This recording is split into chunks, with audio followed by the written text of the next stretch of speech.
Ici, je suis vraiment ravie de vous retrouver aujourd'hui. Alors pour le coup, j'ai un peu le trac parce que d'habitude, j'ai toujours une invitée avec moi. Aujourd'hui, je suis toute seule. J'espère que ça vous plaira quand même. Pour le coup, j'ai choisi une thématique un peu polémique dans le milieu du conseil en images et du conseil en style pour justement vous permettre de réagir, de venir poser vos questions si vous le souhaitez, enfin de venir échanger avec moi parce que ce sera quand même plus rigolo de pouvoir faire ça avec vous. Et donc aussi parce que ça peut nous apporter énormément, vous le savez, moi j'ai vraiment beaucoup de foi en l'échange, le partage de connaissances, de compétences, d'avis, et pour le coup c'est aussi pour ça que je fais ce live.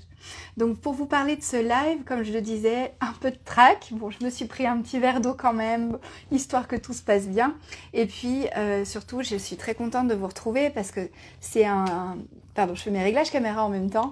C'est un chouette rituel de se retrouver tous les vendredis à déjeuner.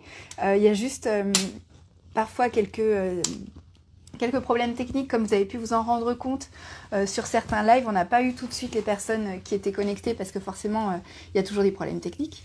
Mais ça, c'est comme ça. Et donc là, l'idée, c'est vraiment... je vais prendre un peu d'eau du coup. C'est vraiment de pouvoir discuter avec vous tous les vendredis.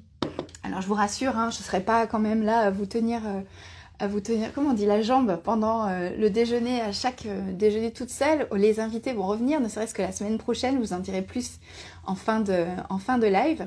Mais en tout cas, voilà, je suis vraiment très contente de vous retrouver aujourd'hui à cette occasion.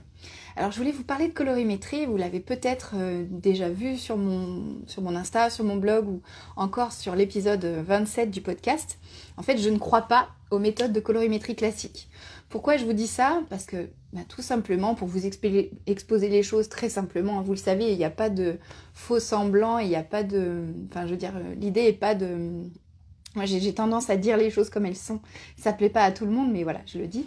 Et donc, pour le coup, par rapport à la colorimétrie, en fait, le conseil en images utilise des techniques qui vont permettre de simplifier la compréhension pour que les personnes qu'on accompagne puissent justement comprendre comment est-ce qu'on utilise la colorimétrie et quelle couleur. Parce que ça, c'est une préoccupation qu'on a souvent de vouloir justement avoir les bonnes couleurs, celles qui nous mettent en valeur, celles qui vont nous permettre d'avoir finalement pas besoin de maquillage et de nous donner bonne mine, même si on n'est pas maquillé. Donc pour le coup, cette problématique-là, c'est vraiment une problématique qui est centrale dans le conseil en images. Et pour être très honnête avec vous, en 15 ans de personnel shopping, j'ai dû m'occuper 3-4 fois de colorimétrie parce que les personnes que j'accompagnais ne m'en ont pas du tout parler, même pas évoquer le sujet en fait. Et pour le coup, la seule fois où j'ai eu à faire, j'ai fait 2 fois ou 3 fois, je me souviens plus, des prestations pour des boutiques évidemment, parce que je me suis formée à ces techniques-là pour les comprendre et pour pouvoir aussi répondre aux besoins, mais finalement vous voyez, je m'en suis pas beaucoup servi. Alors par contre, ça c'est mon activité à moi, et quand vous prenez le cas de Marina qui est venue il y a quelques semaines vous parler de son travail à elle parle énormément de couleurs. Et c'est aussi d'ailleurs une des questions que j'ai en ce moment de la part de Judith qui suit le programme d'accompagnement et de formation que je propose et qui me dit mais j'ai énormément de personnes qui sont intéressées par la couleur. Donc vous voyez, ça dépend vraiment des personnes, ça dépend des régions, ça dépend des villes. On n'a pas tous cette même nécessité aussi de voir la couleur. Après, je me demande aussi si c'est pas une histoire de mode, parce que depuis 15 ans en fait que je fais ça, et forcément la mode, il y a des hauts, des bas, vous le savez, c'est cyclique, ça revient, etc. Et pour le coup, je me demande si c'est pas une histoire de mode, parce que pour le coup, il y a énormément de comptes d'instagrammeuses, d'influenceuses qui proposent justement des discussions autour de la couleur, et c'est peut-être justement cet effet de mode qui fait qu'aujourd'hui, c'est peut-être plus demandé par les personnes. Donc voilà pour ce qui est de la colorimétrie. Alors je ne vous ai pas expliqué en quoi ça consiste. Donc la colorimétrie, à la base, c'est une américaine, une styliste, qui a étudié la façon dont les peintres, et en particulier Johannes Itten, qui a écrit un livre qui s'appelle L'art de la couleur, on est dans les années 1910-1920, donc il a théorisé ce qu'on connaissait de la couleur, et en particulier ce que Newton a pu dire par rapport au prisme et à la lumière blanche qui se décompose en plein de longueurs d'onde différentes qui par nos yeux sont interprétés comme des couleurs. Et donc le message qui va au cerveau, c'est l'information colorée. Et donc Johannes Itten, c'était avant tout un artiste peintre. Et donc il a centralisé, pardon, toutes les connaissances qu'on pouvait avoir sur la couleur, les contrastes, les harmonies, etc. dans un livre, donc l'art de la couleur, et il en a ensuite fait des cours, etc.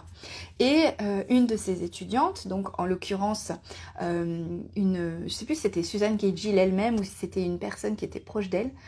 Là pour le coup j'ai un doute, faudrait que je reprenne, mais en soi l'idée c'est que Susan Cagehill s'est appuyée sur ces théories-là et en particulier sur le cercle, ou plutôt on pourrait parler de roue chromatique, pour pouvoir créer en fait, donc la roue chromatique, si vous ne le savez pas, hein, c'est cette roue-là qui permet de classer les différentes couleurs en fonction donc de leur longueur d'onde, de leur proximité. Et pour le coup ici on a le noir qui intervient alors qu'il n'existe pas dans la lumière en fait. Hein. La lumière blanche, elle se décompose uniquement dans ces couleurs-là. Là, on rajoute le noir parce qu'on parle des couleurs qu'on mélange de peinture. Vous avez déjà dû faire l'expérience quand vous étiez petit, vous avez mélangé toutes les couleurs que vous aviez sur votre gouache et vous avez eu une espèce de marron, voilà. Bah, c'est ce qui se produit en fait, on se rapproche des marrons et des noirs quand on mélange toutes les couleurs à la fin, niveau de la peinture. Par contre, au niveau de la lumière, quand on mélange toutes les couleurs, on a une lumière blanche. Et donc, Susan Cagehill, elle part de ces observations-là pour pouvoir proposer une méthode d'analyse des couleurs en fonction du profil des personnes. Et elle va créer 64 profils. C'est pas 4, c'est pas 8, c'est pas 12, c'est 64 profils, autant de cases qu'un échiquier, pour pouvoir justement décrire les bonnes couleurs qui vont aller à telle ou à telle personne. Et pour être très honnête, j'ai commencé à lire son livre, parce qu'on peut le trouver gratuitement sur internet, je vous mettrai le lien si jamais ça vous intéresse. Et donc pour le coup, j'ai commencé à lire son livre et j'ai été très surprise, parce que de ce que j'ai appris par la suite, notamment dans le conseil en images et avec les méthodes de colorimétrie des 4 saisons, on est sur des raccourcis. Alors ça s'explique très bien, parce qu'en fait, Susan Cagehill, elle a eu des élèves qu'elle a formés à sa méthode, notamment Carol Jackson, une autre américaine, qui pour le coup, dans les années 70, a écrit son propre livre, Colors of Me, je crois, si je me rappelle bien. Elle en a écrit d'autres, mais il y a celui-là en tout cas. Et elle va venir simplifier la méthode de Susan Cagehill, qui est un peu compliquée à mettre en œuvre. 64 profils, c'est compliqué de les connaître tous par cœur et de pouvoir vraiment créer les nuanciers pour chaque personne. Du coup, elle va venir simplifier tout ça en ne gardant que 4 saisons. L'avantage, c'est que c'est quelque chose de facile à retenir. Il y a 4 saisons en couleur comme dans la nature. Et elle s'appuie vraiment sur ce parallèle avec la nature pour dire qu'en fait, la couleur qu'on voit dans la nature, elle évolue au fur et à mesure de l'année. Et c'est la même chose en fait au niveau des couleurs et au niveau des peaux, des carnations des personnes et des cheveux, etc. Donc elle s'appuie sur 3 éléments, ces 2 méthodes-là, que ce soit la méthode de Susan Cagehill ou de Carol Jackson, sur le fait d'analyser finalement la couleur de vos cheveux, la couleur de l'iris de vos yeux et la couleur de votre teint. On ne parle pas de maquillage ici, hein, c'est vraiment au naturel. Et c'est aussi pour ça que potentiellement, on va venir bander les cheveux de la personne en colorimétrie pour ne pas avoir d'influence des cheveux. Alors c'est là où le bas commence à blesser selon moi, c'est pourquoi est-ce qu'on cache les cheveux puisqu'on cherche à utiliser au contraire la couleur la meilleure par rapport à la teinte de cheveux. Donc vous voyez, il y a déjà un petit truc là qui moi me dérange. Bon, passons. Mais donc l'idée, c'était quand même une super idée, c'était de la part de Carol Jackson de simplifier le process pour pouvoir proposer seulement 4 nuanciers, beaucoup plus facilement utilisables que 64 si on est une cliente, tout simplement.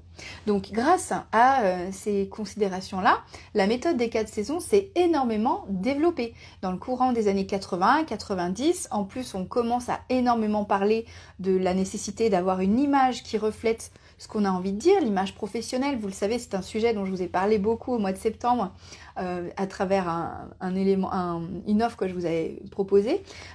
Pareil, si jamais ça vous intéresse, n'hésitez pas à me renvoyer un message, je vous en reparlerai.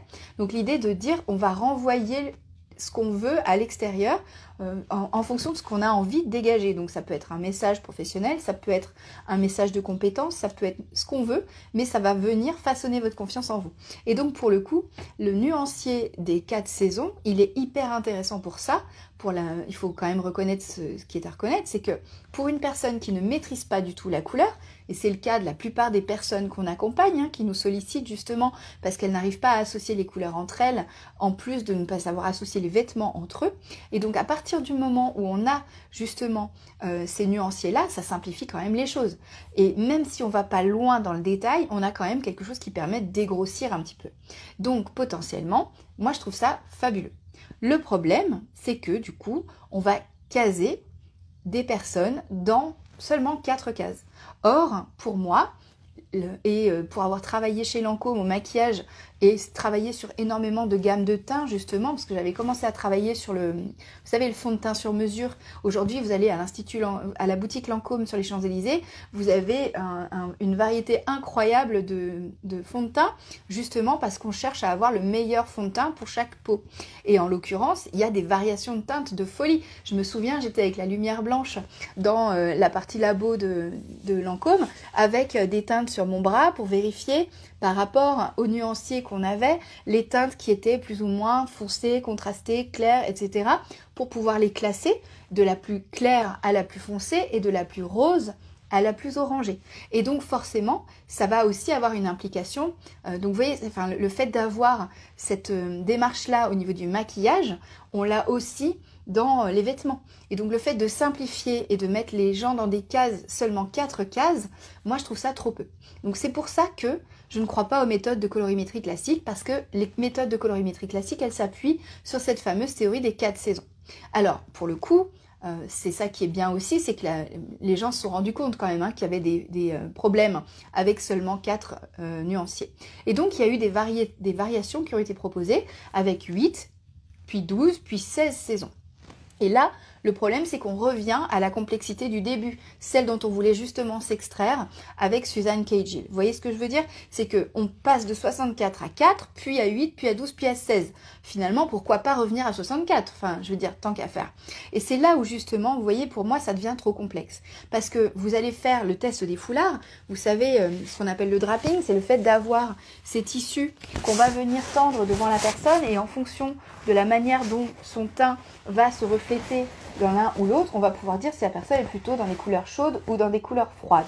Et le fait de pouvoir dire ce premier tri, couleur chaude ou couleur froide, ça va pouvoir mettre en avant le fait que couleur chaude, on va être plutôt sur des teintes donc plus chaudes, où il y a du jaune dedans, et donc ça va être des teintes plus lumineuses en soi, plus vives. Et donc on a les teintes printemps et automne qui vont être dans cette gamme-là.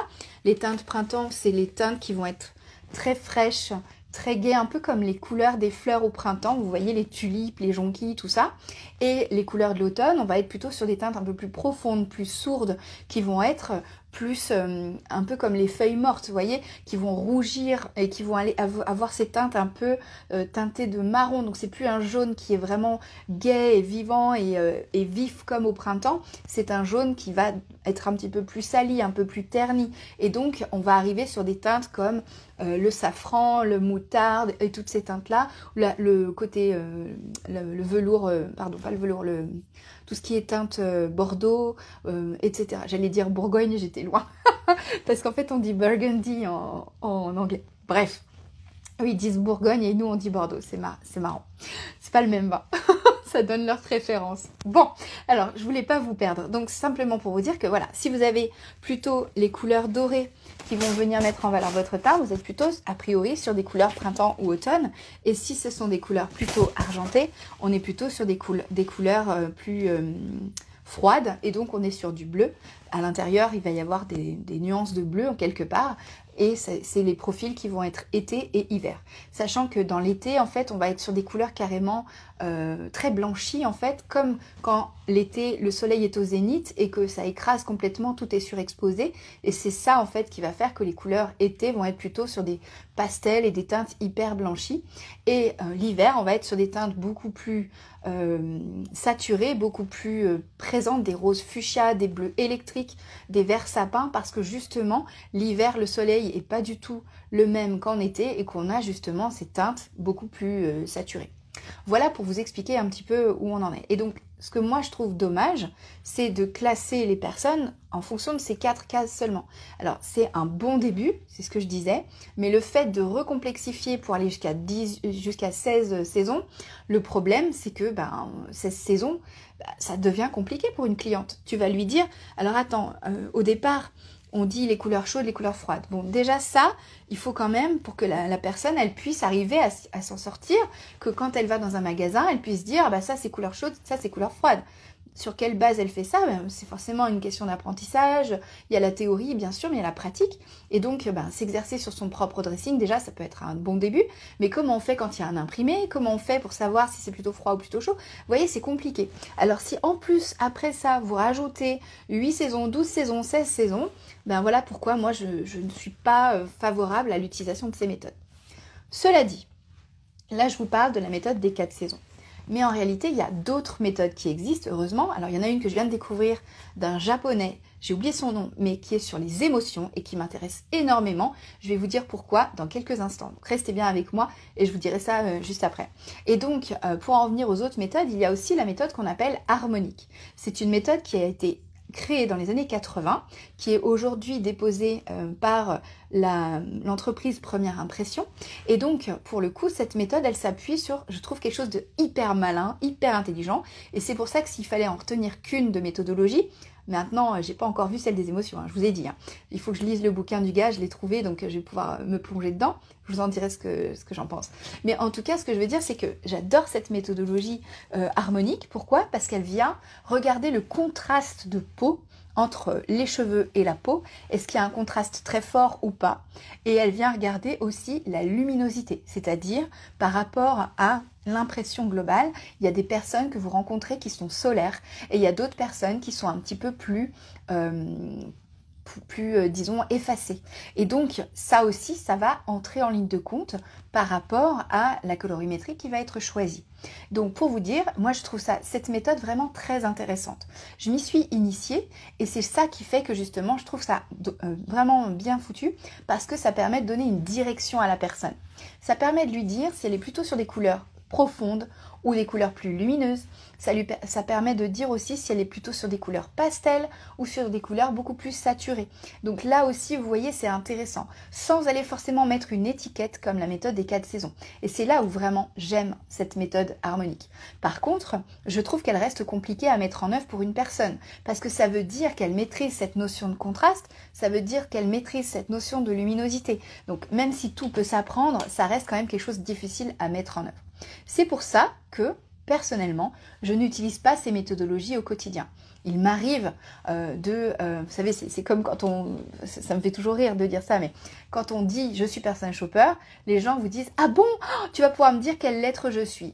En fait, non, c'est pas ça, c'est pas ça. C'est tellement, c'est comme si vous me disiez que la recette de Paul Bocuse, sa recette favorite, c'est seulement, c'était à la truffe, c'est seulement un champignon. Non, en fait, il y a beaucoup plus de subtilité là-dedans, il y a quelque chose de beaucoup plus fort que ça. C'est pas seulement une étude qui te dit, voilà, tu es un H, ma chérie, et Christina, je t'embrasse. Mais c'est pas ça, c'est pas du tout ça. La question de la morphologie, comme la question de la colorimétrie, est beaucoup plus complexe. Et c'est pour ça que moi, je préfère vous dire non, je ne vous mets pas dans une case. Je ne vous dis pas, voilà, ta saison c'est automne, etc. Par contre, comme je le disais, on va pouvoir aller vers certaines teintes et on va pouvoir les essayer. Et partir vraiment de l'empirique et de se dire, tiens, cette teinte-là, quand je la porte, les gens me font des compliments.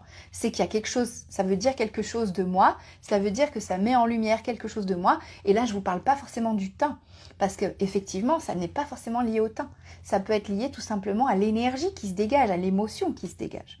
Et pour moi, il est plus intéressant de choisir en fonction de ses envies, de son humeur. Pourquoi? Pour 2 raisons. Et c'est aussi pour ça que je trouve la méthode harmonique intéressante, parce que la méthode harmonique, elle permet de dire quel est le choix de la personne. Elle permet de dire, est-ce que tu veux être en contraste par rapport à ta peau, tes cheveux, tes yeux, ou est-ce que tu veux être en harmonie? d'où le nom de la méthode, méthode harmonique. Eh bien moi je trouve ça intéressant parce qu'effectivement en fonction de l'objectif de la personne, on ne va pas choisir telle ou telle couleur. Si vous avez besoin de prendre la parole à la télévision, vous avez besoin qu'on vous voit vous, pas forcément votre tenue. Ou alors à l'inverse, vous avez besoin qu'on voit votre tenue parce que c'est ça qui va faire qu'on va vous remarquer. Et là, vous pouvez penser à tous les tapis rouges que vous voulez, où on retrouve parfois des actrices qui ne sont pas forcément mises en valeur parce que ce n'est pas forcément leur colorimétrie. Si on regarde les 4 saisons et qu'on classe les gens, bref, vous avez compris. Mais par contre, la robe, elle est tellement waouh qu'on se dit waouh. Et c'est ça qui fait qu'on va retenir la robe en soi. Donc pour le coup, ça, je trouve ça important, cette idée de message. Et c'est ça aussi, je pense, que vous pouvez garder en tête de votre côté. Que vous soyez conseillère en images pour vos clientes ou que ce soit pour les personnes accompagnées qui veulent en savoir plus sur la colorimétrie, ben, je pense que vraiment, c'est ça, c'est de se dire, finalement, qu'est-ce que j'ai envie de dégager aujourd'hui ? Est-ce que j'ai envie de montrer à quel point je suis heureuse, à quel point je rayonne et dans ce cas-là, je vais porter un beau jaune? Ou est-ce que au contraire, je suis plutôt, j'ai pas très envie aujourd'hui, j'ai envie qu'on me laisse tranquille, je vais rester plutôt dans des gris, j'ai envie de m'effacer. Et vous voyez, ce langage de la couleur, en fait, c'est un langage qui est beaucoup plus proche de nous, de notre intuition, de nos émotions. Et ça, c'est quelque chose qui me parle vraiment. Moi, la première, en ce moment, j'ai envie de vert sapin, de vert intense comme ça. Assez décolleté cependant, et de violet. Alors, on en a parlé avec ma maman, elle me dit, oui, c'est normal, c'est l'automne. Je sais pas si c'est normal, mais en soi, c'est comme avoir envie de manger des champignons à l'automne. En même temps, c'est la bonne saison, mais il y a cette histoire de feeling. Donc, pour vous dire que le plus important, c'est de suivre la personne, c'est d'aller dans son sens à elle. Et je trouve déjà que la démarche de faire appel à une conseillère en image, à une personnage shopper, pour se faire aider, c'est déjà parfois difficile. Si en plus on est là à dire à la personne « Non, tu portes pas cette couleur. C'est ta préférée? Tant pis. » Enfin, parce que moi j'ai eu des personnes quand même traumatisées qui m'ont dit « j'ai fait appel à une relookeuse qui m'a dit « Je peux pas porter de rouge alors que c'est ma couleur préférée. » Mais qui est-on pour interdire une couleur à quelqu'un? Vraiment, ça c'est quelque chose que je comprends pas. Donc, après, vous faites comme vous voulez. Personnellement, je ne vais jamais interdire une teinte à quelqu'un. Je vais plutôt prendre mon cercle chromatique et lui dire « Ok, tu aimes le rouge, pas de souci. Par contre, fais attention, regarde, si tu mets ce rouge-là, ça ne va pas forcément aussi bien que ce rouge-là, parce qu'il n'y a pas qu'un rouge, il y en a une infinité. Hein. Et donc, c'est ça justement aussi qui fait la richesse de notre métier, c'est la possibilité de pouvoir orienter les personnes sur différents types de rouges. Si je prends ici mon cercle, que je le fais tourner un petit peu, excusez-moi.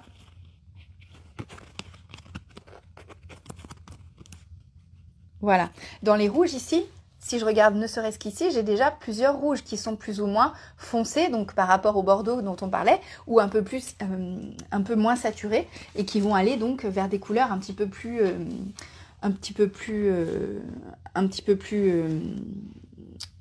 comment dire, un petit peu plus, blanchi, délavé, voilà. Donc pour vous dire que ça vraiment c'est une question aussi de perception. Je sais que quand j'étais plus jeune, j'ai eu une phase où je portais que du rose. Ensuite, j'ai eu une phase où je portais que du gris, et avec un peu de rose. Mais en soi, voilà, c'est par rapport aux émotions. Donc je voulais vraiment vous dire ça, c'est que en soi, on peut aussi tout simplement, bonjour à toutes les personnes qui nous rejoignent, ça me fait plaisir de vous retrouver. Donc c'est simplement aussi pour vous dire que finalement le choix des couleurs va dépendre aussi de votre émotion. Et c'est pas grave si vous n'êtes pas puriste des méthodologies de colorimétrie classique qui disent voilà les 4 saisons, nanana. Non, en fait vous pouvez tout à fait prendre du recul et prendre ce que vous voulez garder dans la méthode et mettre de côté le reste. Si vous n'êtes pas d'accord avec une partie, mais c'est pas grave en soi, parce que vous avez totalement la possibilité d'être libre et de justement pouvoir choisir pour la personne ou pour vous-même les couleurs qui vous intéressent. Donc pour le coup, faites-vous confiance en fait, parce que cette intuition qui est en vous, elle existe, elle est naturelle et donc forcément elle a un bien fondé quelque part. Donc le message que vous voulez transmettre, si votre intuition dit j'ai envie d'orange, allons-y en fait. Et même si c'est pas forcément sur le papier ce que la colorimétrie vous dit. D'ailleurs, parlons-en du papier. Comment peut-on utiliser une roue chromatique avec du papier pour pouvoir dire à quelqu'un c'est la meilleure teinte qu'il te faut? Alors effectivement, le fait d'utiliser un foulard, c'est une bonne idée. Ça permet effectivement de montrer à la personne. Sauf que c'est un foulard. Donc il y a une matière et ça va pas donner du tout le même rendu sur la matière. Il suffit que la matière soit de moins bonne qualité pour que le rendu ne soit pas du tout le même. Et ça va aussi dépendre, bien entendu, de la teinture. Donc il y a la matière, il y a la teinture. La qualité du tissu, elle va avoir une importance, et la qualité de la teinte aussi. Si vous avez un travail de teinture qui est mal fait, vous n'allez pas avoir une couleur belle, et donc ça sera difficile. Donc pour le coup, le fait de dire à quelqu'un, voilà ton nuancier, tiens, pour le mettre dans ton sac, je suis pas favorable à ça, parce que ça peut être une indication, mais les personnes qu'on accompagne, ce sont des vraies débutantes, des personnes qui vont aller avec le nuancier pour regarder, attends, c'est quelle couleur? Et donc si je la trouve pas sur mon papier, je fais comment? Je peux pas m'habiller. Donc ça, c'est un souci. D'autant que dans les boutiques, on n'a pas toujours toutes les couleurs. Alors, il y avait Camailleux qui faisait ça. Alors bon, dans la nouvelle offre, bon, ok, ils reprennent ça un petit peu, machin. Mais en soi, qui fait une déclinaison de toutes les couleurs de pull, par exemple? Tu veux le pull avec telle et telle couleur? Est-ce que vous connaissez une marque où vous allez avoir toutes les teintes de rouge chaque année? Non, il n'y en a pas. Pourquoi? Parce que tout le monde suit ce qu'on appelle les tendances, qui sont établies par des bureaux de style, 1 an, 2 ans, 3 ans à l'avance, qui vont justement pouvoir dire, tiens, les gens vont plutôt s'orienter vers du violet. Cette année, c'était la couleur Peach Fuzz de Pantone qui a été retenue parce qu'on a dit, les gens, ils sont plutôt dans cette teinte un peu corail. Ils ont plus envie de cette teinte-là en ce moment. Et ça va se ressentir dans la mode, dans la déco, partout. Mais en soi, c'est un travail intellectuel qui vient interpréter quelque chose. Ça n'a pas forcément de fondement matériel. Vous voyez ce que je veux dire? Enfin, je m'entends. Ce que je veux dire, c'est que ça reste une perception. Et donc forcément, c'est une perception, donc forcément, c'est faux. Puisque votre perception n'est pas ma perception, puisque vos goûts ne sont pas les miens. Et donc forcément, ça va avoir une implication aussi en termes de couleur. Donc le fait de choisir une couleur sur papier, pour moi, c'est niet. Le fait d'avoir dans les magasins certaines couleurs, mais pas toutes, bah forcément, c'est pas possible de tout produire, on est d'accord. Et en plus de produire en bonne qualité, donc c'est ce qui fait que pour moi, les méthodes de colorimétrie, c'est non. Donc, je vais par contre, comme je vous l'ai dit, essayer de m'adapter à la personne. Voilà. Donc forcément, ce point de vue, il n'est pas unique, hein. Je ne suis pas la seule à penser comme ça. J'ai été confortée dans mes choix depuis plusieurs années parce que j'ai moi-même été justement faire les tests avec les foulards été, hiver, etc. Donc au niveau des saisons et au niveau du froid et du chaud. J'ai eu les deux sons de cloche. Hein. Une fois on m'a dit teinte froide et une fois on m'a dit teinte chaude. Aujourd'hui avec le make-up du jour, j'ai l'impression que c'est plutôt les teintes argent. Vous me direz ce que vous en pensez. Et donc pour le coup... moi, on m'a donné 2 diagnostics différents. On m'a dit un jour printemps, on m'a dit un jour hiver. Du coup, je me suis dit, ça se trouve, je suis fin d'hiver, début du printemps. Voilà comment moi, j'ai résolu le problème. Mais en soi, je m'en fiche. Si une teinte me plaît, je la porte. Et c'est justement là où, comme je vous disais tout à l'heure, je vais prendre ma roue chromatique pour aider la personne à porter cette couleur-là. Ce qui compte, c'est que près de son visage, on ait une teinte qui fonctionne avec elle et qui la mette en lumière au niveau global. L'idée, c'est pas de regarder seulement un truc, c'est comme 5 fruits et légumes par jour, ou pas, enfin, si vous les prenez déjà ne serait-ce que dans la semaine, c'est déjà super, parce que 5 fruits et légumes par jour, c'est pas facile d'y arriver. Franchement, c'est vraiment compliqué, ou alors, enfin, surtout avec les enfants, franchement, c'est pas évident. Donc, en soi, ne soyez pas trop dur aussi avec cette histoire de colorimétrie. Et je voulais terminer, parce que là, oui c'est ça, on est à peu près à la demi-heure, je voulais pas prendre plus de temps. Vous le savez, le live du vendredi, c'est à peu près une demi-heure. Je voulais aussi vous parler de positionnement. Parce qu'en soi, le fait d'avoir ce point de vue-là, qui est un petit peu différent par rapport à ce que tout le monde pense dans le conseil en image, le fait de dire que les méthodes, voilà, je suis pas convaincue, je trouve que c'est un peu dommage de mettre les gens dans des cases, etc. C'est un point de vue qui est partagé. Je peux vous citer d'autres personnes, Julie la première, je t'embrasse Julie, qui vont avoir cette manière de réfléchir, Emma aussi, voilà. Mais en soi, vous avez le droit de penser différemment. C'est pas parce que dans le conseil en image on vous dit que c'est comme ça, etc., que vous devez tout prendre au pied de la lettre. C'est Julie justement qui en parlait dans le live qu'on a enregistré il y a 15 jours, oui c'est ça.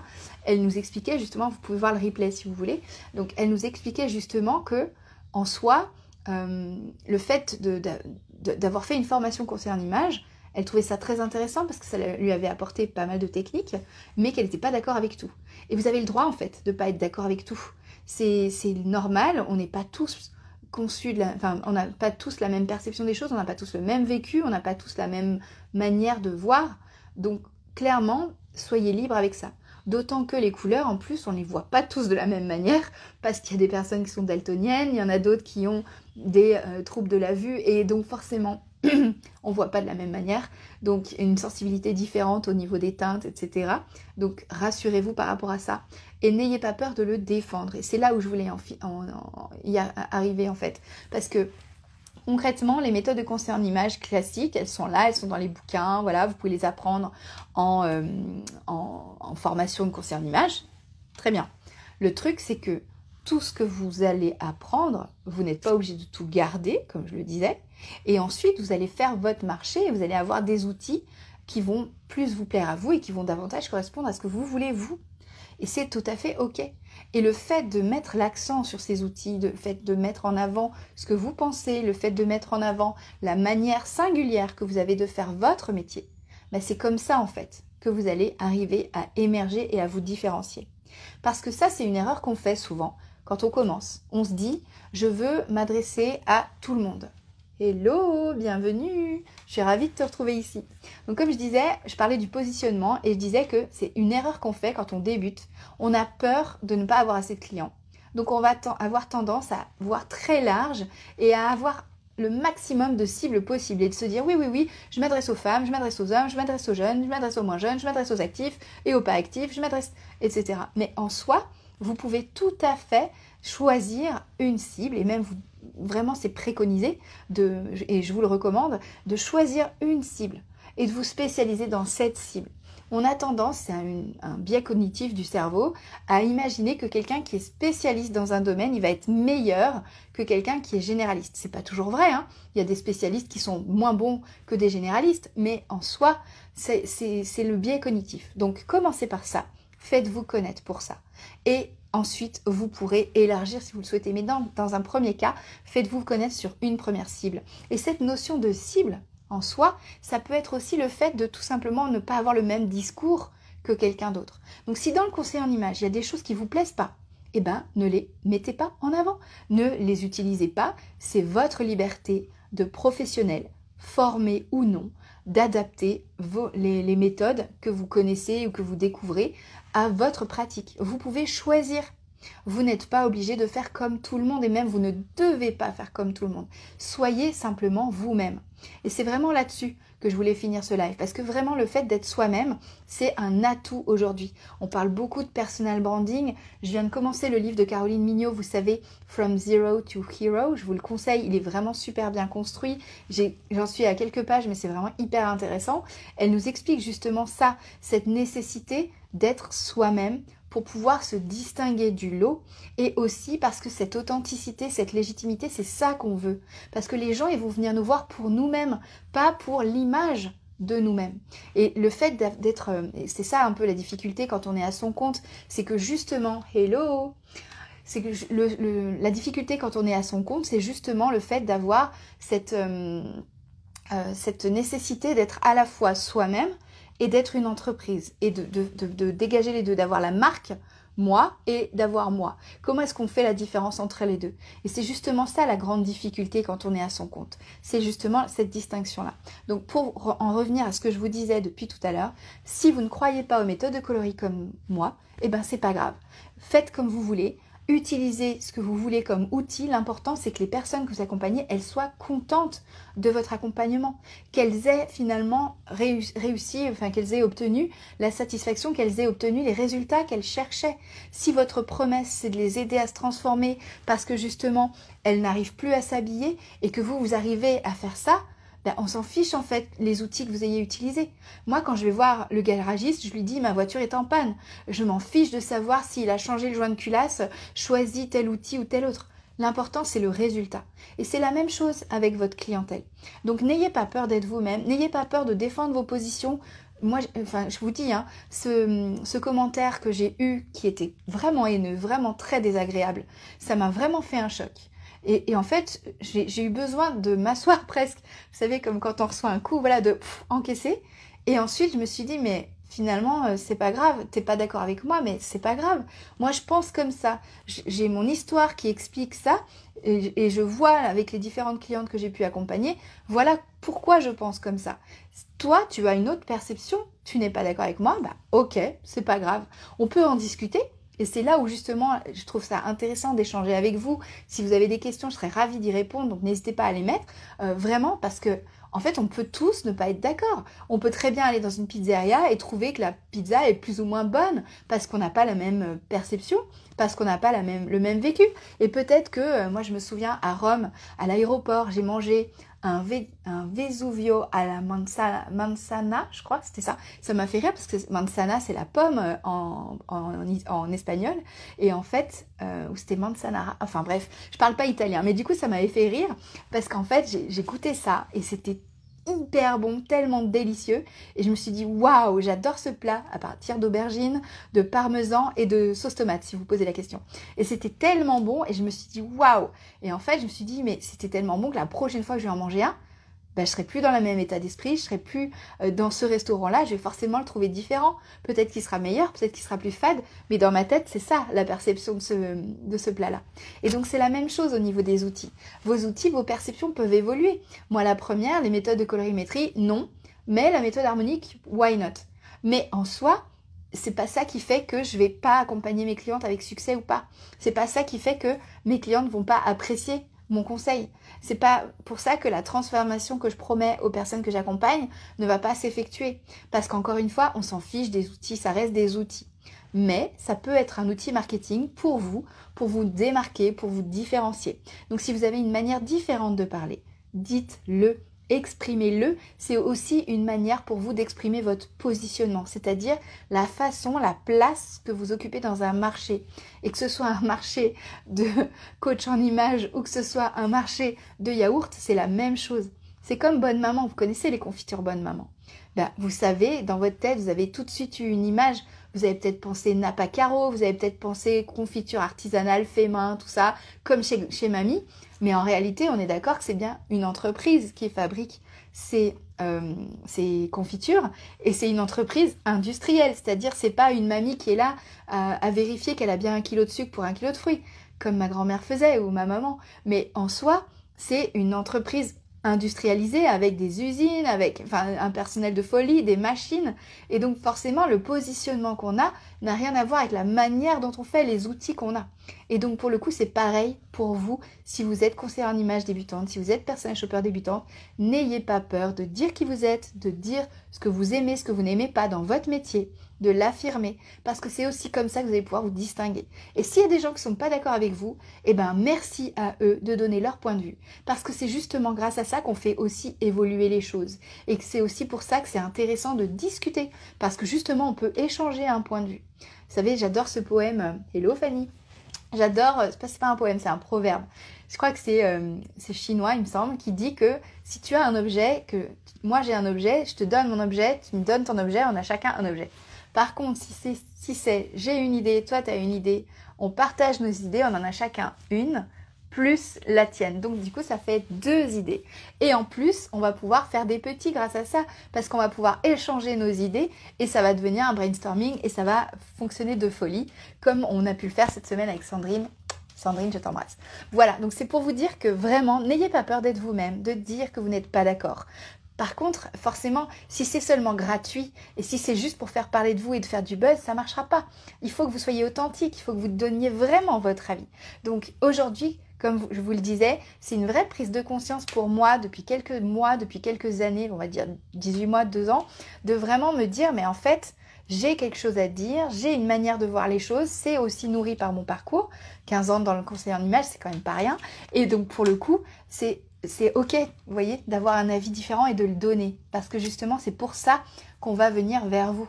Parce que justement, vous avez cet avis différent-là. Et n'ayez pas peur de le dire, encore une fois, les gens vont vous rechercher parce que vous avez un avis différent, divergent.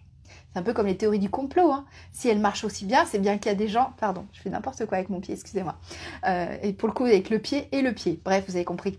Donc, le fait de dire la théorie du complot, elle existe parce que justement, il y a des gens qui veulent penser différemment. Donc, ça veut bien dire qu'il y a le discours mainstream et il y a, commun, classique, et les autres.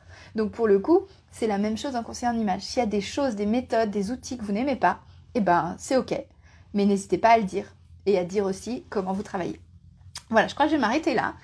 C'était un long live, j'espère que ça vous a plu. Alors, il n'y a pas de questions par ici. Est-ce que vous avez des questions, les personnes qui nous suivent? Ce sera vraiment avec plaisir. Et puis sinon, je vais vous laisser retourner à votre après-midi. Alors, je ne vois pas de questions pour l'instant. Bon, très bien. Eh bien, écoutez, vous savez me trouver si jamais vous avez une question. Merci d'avoir suivi ce live. Merci de le suivre en replay si vous êtes en replay. Et je vous dis à très vite, la semaine prochaine, pour un nouveau live du vendredi. Cette fois-ci avec une invitée de marque. C'est Gaëlle qui a accepté de venir parler de son parcours. Je vous dis à la semaine prochaine. Merci encore d'être là. Et bon après-midi.